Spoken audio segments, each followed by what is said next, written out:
So you don't have to be a business person, entrepreneur to learn these life skills, but these are certainly some life skills I think everyone should know, and I have happened to learn through business.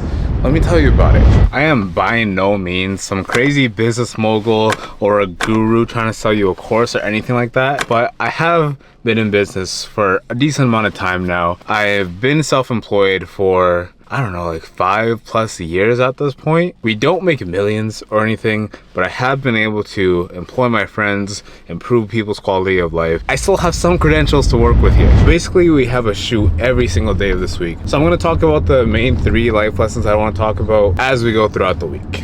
So lock in here. The first shoot we have is with not necessarily like a business, but it's like a little podcast type of series. It's called Meet Me in the Sauna. So you'll see it in a second. We're out here, we're set up in the sauna. First thing that I learned, slash like 0.5 thing, because it's like 2 parts to this, is that persistence is key, but don't be desperate. I just need money and vibes, don't need none of that toxic shit. My social battery gone, I gotta stay out the mix.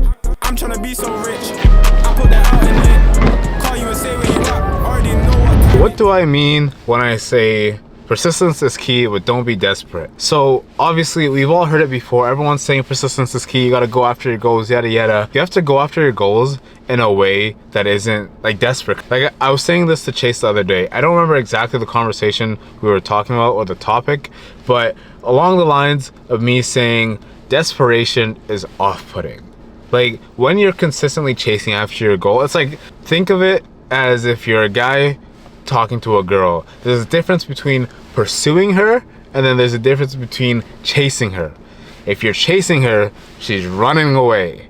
Same thing with money. If you're chasing the money, it's going to run away from you because it's like, ew, you want me so bad. Like, why would I go to you? Why would I make it easy for you to get me? So that's something that I already knew, but it really came into play when I was working with the guys that I was just currently filming with. They own like 3 different businesses, 2 strong Pilates locations and then 1 called Recovery. That's where we were just filming at for the other thing. I met them at a strong Pilates event that they were hosting at Cabana because there's like different franchises and I already work with another strong Pilates. And from there, they're like, yeah, we're interested in working with you, yada, yada. But it wasn't just like snap, snap, snap, and then we're working together yet, whatever it may be. It takes time to gradually build that relationship, especially when you're selling higher retainer things as well. Like even now, like close, but we're not even exactly right there where I want it to be. Like I know it's going to happen. Like we all know it's gonna happen within a month or 2. Like I could technically say, yes, they're a client right now,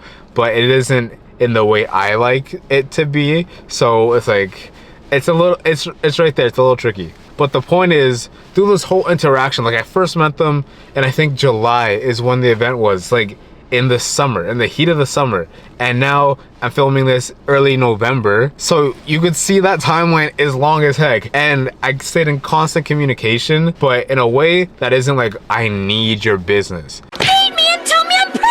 But in a way that you know that I'm trying to make this relationship work, but it's not the end of the world if it doesn't. Like, but I'm not gonna be like, oh please, we need to make this work. When can we happen? When can we shoot? Da da da. Like, desperation is off-putting. It's okay to take a couple steps back, to take a whole lot of steps forward.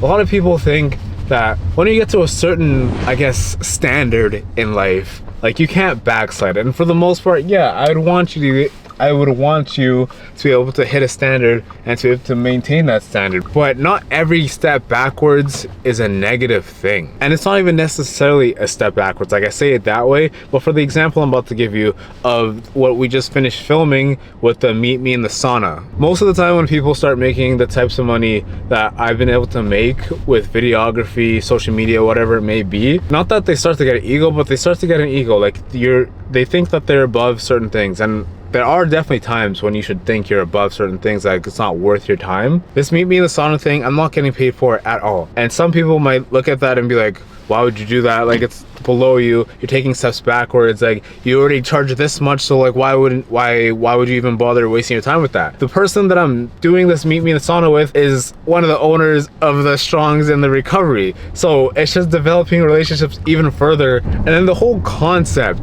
of the Meet Me in the Sauna is to bring other business owners into the sauna, and then the food that we eat is from like another restaurant that gets that sponsors the episode or whatever it may be. But just think about it. I'm getting easy access to at least 3 different business owners every time I film with when we film for the show. So it's like, yeah, you're not getting paid for it, but it's only a couple hours of my time and I'm getting direct access to business owners. That's the shit that people will be telling you to send 100 DMs for, sending all the emails, cold calling, yada yada. No, they're meeting me right there. They're seeing what I do. They're gonna see the end product of what I do. They're gonna get tagged in the things. I'm gonna get tagged in the same things. Not that I'm saying you should get paid in exposure all the time, because that's some bullshit too.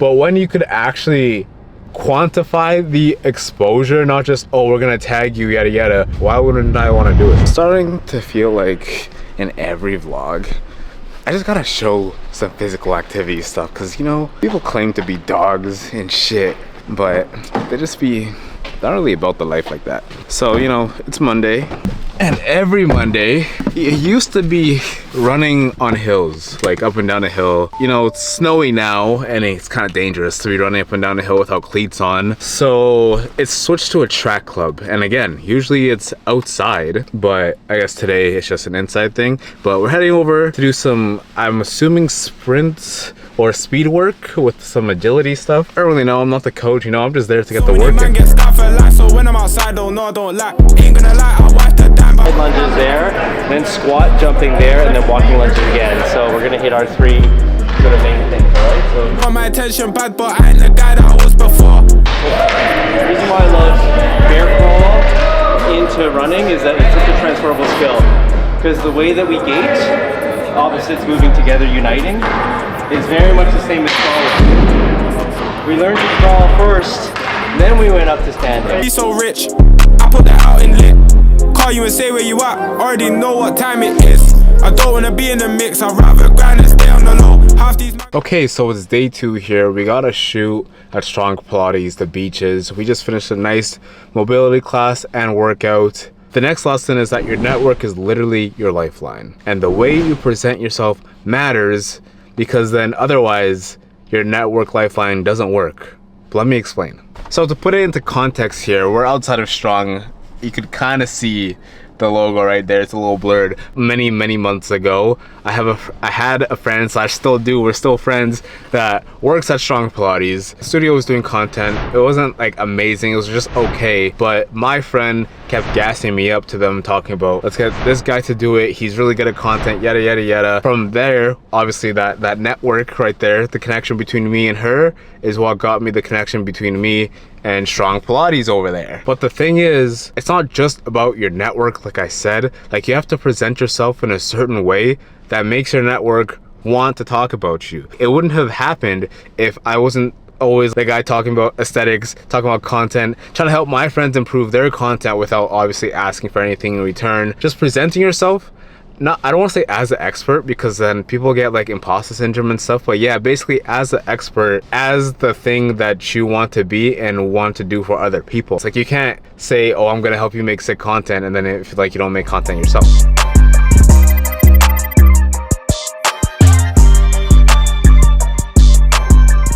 This is the first time you're gonna be on my vlog. I think I need a lot of fixing. Say hi to Wait, the it's the vlog? Hello, Yeah. vlog. Yeah, oh, I need this. Need this stress release right now. It's good. Life is good right now. Life wasn't good 2 seconds. I have a lot of tension, let me tell you. Let's do a quick sound test, just so you know it's not my fault. Tell me about your day, Myra. Oh, I was gonna do the vocal warm-ups.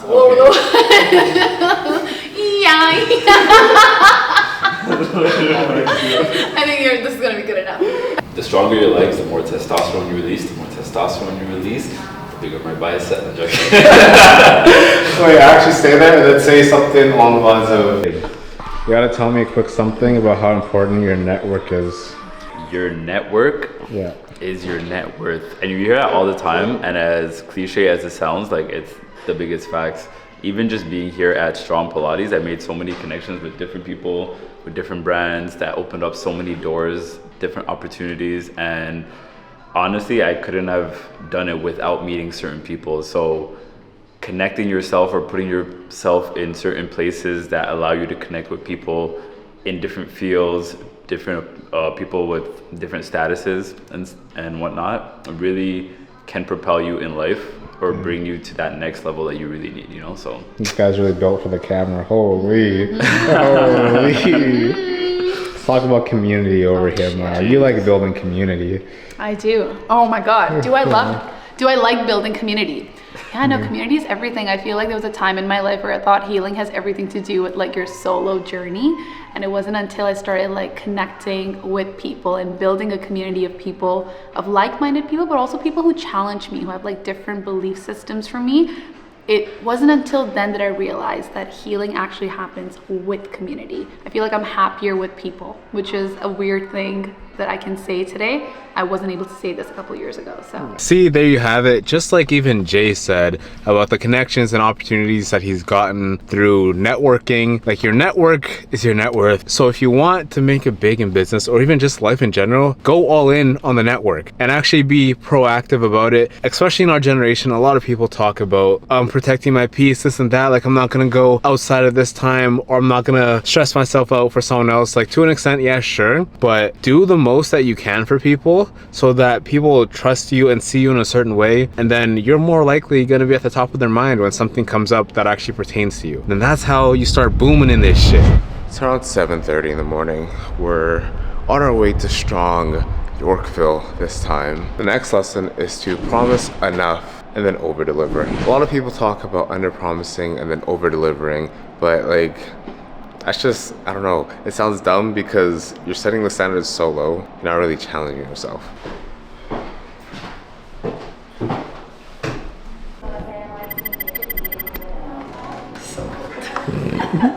I heard you stomping up the stairs. Hey Danny, it's so cozy in here. So I'm taking a nap. Oh, the vlog? Yeah, Okay, wait, I'm like still recovering. Sniffly girl. Okay, is it on? Yeah. I say hi vlog? Yeah. Hi vlog. What are we about to do? We're gonna do some content for Strong Yorkville. Nice. Right, so we don't want to under promise just to be able to over deliver, because honestly at that point it's not even over delivering, it's just hitting the standard. That's the thing about it.